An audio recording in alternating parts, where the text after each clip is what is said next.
Hi friends, welcome to the SPM classes. So ಇವತ್ತಿನ P U C second year second exam ಯಾರು ಬರೀತಾರೆ ನೋಡಿ ಅವ್ರ ಬಗ್ಗೆ ಒಂದಿಷ್ಟು ಇನ್ಫಾರ್ಮೇಷನ್ ಕೊಡ್ತೀವಿ. ಎಕ್ಸಾಮ್ನ ನಾವು ಯಾವ ಥರ ಬರೀಬೇಕು, ಆಮೇಲೆ ಲಾಸ್ಟ್ ಟೈಮ್ ಯಾವೆಲ್ಲ ಮಿಸ್ಟೇಕ್ಸ್ಗಳು ಮಾಡಿದ್ದಾರೆ ನೋಡಿ ಅದನ್ನು ರಿಪೀಟ್ ಆಗದೇ ಇರೋ ಹಾಗೆ, ಮಿಸ್ಟೇಕ್ಸ್ಗಳನ್ನ ರಿಪೀಟ್ ಆಗದೇ ಇರೋ ಹಾಗೆ ಯಾವ ಥರ ನಾವು ಪೇಪರ್ ಬರೀಬೇಕು ಅನ್ನೋದನ್ನು ಡೀಟೇಲ್ ಆಗಿ ಮಾಹಿತಿ ಕೊಡ್ತೀವಿ.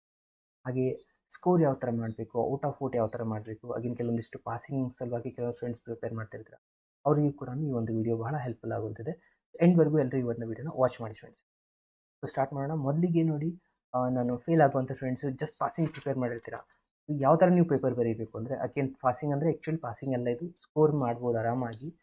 30 ಮಾರ್ಕ್ಸ್ ಏನಾದರೂ ಪ್ರಿಪೇರ್ ಮಾಡಿದರೆ ಸ್ವಲ್ಪ ನೀವು ಸೀರಿಯಸ್ ಆಗಿದ್ದರೆ ಅಗೇನ್ ಆರಾಮ್ 40-50 ತನೂ ಹೋಗ್ಬೋದು. ಸೊ ನೀವೇನು 5 ಮಾರ್ಕ್ಸ್ದು ಪ್ರಿಪೇರ್, ನಾನು ಆಲ್ರೆಡಿ ಒಂದು ವಿಡಿಯೋ ಅಪ್ಲೋಡ್ ಕೂಡ ಮಾಡಿದ್ದೆ. 5 ಮಾರ್ಕ್ಸು ಮತ್ತು 10 ಮಾರ್ಕ್ಸ್ ಇದನ್ನು ಪರ್ಫೆಕ್ಟಾಗಿ ಮಾಡಿ ಕ್ವಶನ್ ಪೇಪರ್ ಕೊಟ್ಟ ತಕ್ಷಣವೇ ಈ ಪಾರ್ಟ್ನಲ್ಲಿ ಯಾವ್ಯಾವ ಕ್ವಶನ್ಸ್ ನೀವು ಪ್ರಿಪೇರ್ ಮಾಡಿದ್ರೆ ಅದನ್ನು ಪರ್ಫೆಕ್ಟಾಗಿ ಬರೀರಿ. ಐ ಥಿಂಕ್ ಮ್ಯಾಕ್ಸಿಮಮ್ ಕ್ವಶನ್ಸ್ಗಳು ಫಿಕ್ಸ್ ಇದ್ದೇ ಇರುತ್ತೆ.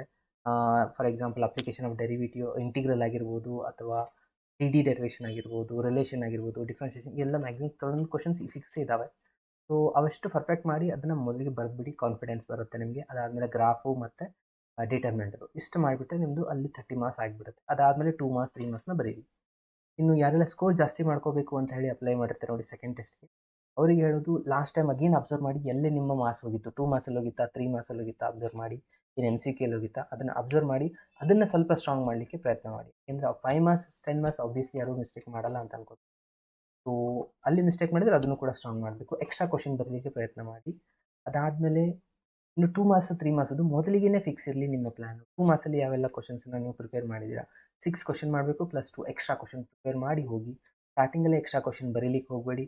2 ಮಾರ್ಕ್ಸ್ 6 ಬರೀಬೇಕಂದ್ರೆ 6 ಮಾತ್ರ 100% ಶೂರ್ ಇರುವಂಥ ಕ್ವಶನ್ಸ್ನ ಅಟೆಂಡ್ ಮಾಡಿ. ಅಗೇನ್ ಆ್ಯಸ್ ಯೂಶುವಲ್ 3 ಮಾರ್ಕ್ಸದು ಕೂಡ. ಓಕೆ, ಸೊ ಯಾರೆಲ್ಲ ಔಟ್ ಆಫ್ ಔಟ್ ಮಾಡಬೇಕನ್ನೋದೇ ನಿಮ್ಮ ಟಾರ್ಗೆಟ್ ಆಗಿರಬೇಕು. MCQ ಸ್ಟೂಡೆಂಟ್ಸ್ ಬಾಕಿ ಏನೂ ಪ್ರಾಬ್ಲಮ್ ಆಗಲ್ಲ ಅಂತ ಅನ್ಕೋತೀನಿ. ನೀವು ಆಬ್ವಿಯಸ್ಲಿ ಎಕ್ಸ್ಟ್ರಾ ಕ್ವಶನ್ ಬರೆದಿರ್ತಾರೆ ಎಲ್ಲ ಪಾರ್ಟಲ್ಲಿ. ಸೊ ಮ್ಯಾಕ್ಸಿಮಮ್ ನಿಮ್ಮ ಪೇಪರ್ ಏನಿದೆಯಲ್ಲ ಅದನ್ನು 2 ಗಂಟೆ ಒಳಗೆ ಕಂಪ್ಲೀಟ್ ಮಾಡಲಿಕ್ಕೆ ಪ್ರಯತ್ನ ಮಾಡಿ. ಅದಕ್ಕೆ ಹೋಗೋಕ್ಕಿಂತ ಮುಂಚೆ ಒಂದೆರಡು ಸ್ಯಾಂಪಲ್ ಪೇಪರ್ನ ಎಕ್ಸಾಮ್ನ ಬರೀರಿ. ಇನ್ನೂ ನಿಮ್ಮ ಪೇಪರ್ 2 ದಿನ ಇದೆ ಅಂತ ಅನ್ಕೋತೀನಿ. ಅದಕ್ಕಿಂತ ಮುಂಚೆ ಒಂದೆರಡು ಪೇಪರ್ನ ಬರೀರಿ. ಆಗ ನಿಮಗೆ ಕೂಡ ಒಂದು ಎಕ್ಸ್ಪೀರಿಯನ್ಸ್ ಸಿಗುತ್ತೆ ಯಾವ ಥರ ಟೈಮ್ನ ಮ್ಯಾನೇಜ್ ಮಾಡಬೇಕಂತ. 2 ಅಥವಾ 2.5 ಗಂಟೆಲಿ ಕಂಪ್ಲೀಟ್ ಮಾಡಿದ್ರೆ ನಿಮಗೆ ರೀಚೆಕ್ ಮಾಡಲಿಕ್ಕೆ ಟೈಮ್ ಸಿಗುತ್ತೆ, ಎಕ್ಸ್ಟ್ರಾ ಕ್ವಶನ್ ಬರಲಿಕ್ಕೆ ಟೈಮ್ ಸಿಗುತ್ತೆ. MCQನ ಪದೇ ಪದೇ ಚೆಕ್ ಮಾಡಬೇಕು, ನಾವು ಬರೆದಿರೋದು ಕರೆಕ್ಟ್ ಇದೆಯಾ ಇಲ್ಲ, ಅಲ್ಲೇ ಮಾರ್ಕ್ಸ್ ಹೋಗುವಂಥ ಚಾನ್ಸಸ್ ಇರುತ್ತೆ. ಸೊ ಬರೆದಾದ್ಮೇಲೆ ಒಂದು ಸತಿ ರೀಚೆಕ್ ಮಾಡ್ಕೊಳ್ಳಿ.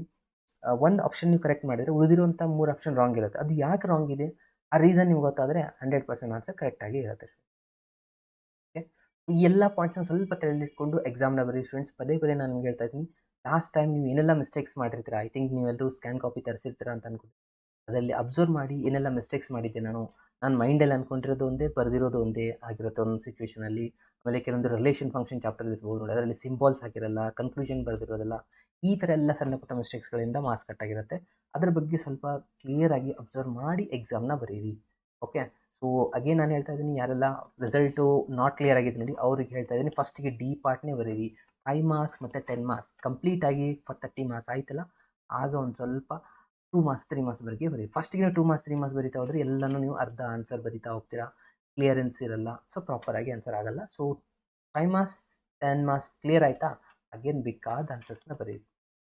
ಸೊ ಸ್ಕೋರ್ ಮಾಡೋರು MCQ ಬಗ್ಗೆ ಸ್ವಲ್ಪ ಲಕ್ಷ್ಯ ಇಟ್ಕೊಳ್ಳಿ, 2 ಮಾರ್ಕ್ಸ್ 3 ಮಾರ್ಕ್ಸ್ ಬಗ್ಗೆ. ಇದಾಗಿತ್ತು ಇವತ್ತಿನ ಒಂದು ಮಾಹಿತಿ. ಮತ್ತು ನಿಮ್ಗೆ ಏನಾದರೂ ಯಾವುದಾದ್ರೂ ವೀಡಿಯೋಸ್ಗಳು ಜರುರುತ್ತಿದ್ದರೆ ಹಾಗೆ ನಾನು ಆಲ್ರೆಡಿ ಅಪ್ಲೋಡ್ ಮಾಡಿದ್ದೀನಿ ನನ್ನ ಮೇನ್ ಚಾನಲಲ್ಲಿ ಹೋಗಿಬಿಟ್ಟು ನೀವು ಪೋಡ್ಕಾಸ್ಟ್ ಅಂತ ಒಂದು ಇದು ಇದೆ, ಅದರಲ್ಲಿ ನೀವು ಓಪನ್ ಮಾಡಿದ್ರೆ ಮೇನ್ ಚಾನಲಲ್ಲಿ ಹೋಗಿಬಿಟ್ಟು ಹೋಮಲ್ಲಿ ಹೋಗಿಬಿಟ್ಟು ಪೋಡ್ಕಾಸ್ಟ್ ಅಂತಿದೆ, ಪ್ಲೇ ಲಿಸ್ಟ್ ಬಾಜುನೇ ಇರುತ್ತೆ ಅದು. ಅದರಲ್ಲಿ 5 ಮಾರ್ಕ್ಸು 2 ಮಾರ್ಕ್ಸದ್ದು, ಆಮೇಲೆ 3 ಮಾರ್ಕ್ಸದ್ದು, 10 ಮಾರ್ಕ್ಸ್, ಈ ಥರ ಸಪ್ರೇಟ್ ಒಂದೊಂದು ಫೋಲ್ಡ್ರ್ ಇದೆ. ಆಮೇಲೆ ಒಂದೇ ವಿಡಿಯೋದಲ್ಲಿ ಎಲ್ಲ 2 ಮಾರ್ಕ್ಸ್ ಕ್ವಶನ್ ಸಾಲ್ವ್ ಮಾಡಿದ್ದು ಕೂಡ ಇದೆ. ಸೊ ಅದನ್ನು ನೀವು ಅಬ್ಸರ್ವ್ ಮಾಡಿ. ಅದಲ್ಲದೆ ಏನಾದರೂ ಹೆಲ್ಪ್ ಬೇಕಾಗಿತ್ತಂದರೆ ಕೂಡ ಮೆಸೇಜ್ ಮಾಡಿ, ನಾನು ಅಗೇನ್ ನಿಮಗೆ ಒಂದು ವಿಡಿಯೋನ ಅಪ್ಲೋಡ್ ಮಾಡ್ತೀನಿ friends. Okay, so all the best. Serious ಆಗಿ ಸ್ಟಡಿ ಮಾಡಿ ಫ್ರೆಂಡ್ಸ್, ಇದು ನಿಮ್ಮದು ಲಾಸ್ಟ್ ಚಾನ್ಸ್ ಆಗಿರುತ್ತೆ. ಸೊ ಎಷ್ಟು ಸಾಧ್ಯ ಆಗುತ್ತೆ ಅಷ್ಟು ಸೀರಿಯಸ್ ಆಗಿ ಸ್ಟಡಿ ಮಾಡಿ ಚೆನ್ನಾಗಿರೋಂಥ ಮಾರ್ಕ್ಸ್ ಸ್ಕೋರ್ ಮಾಡಿ. All the best. Right, take care.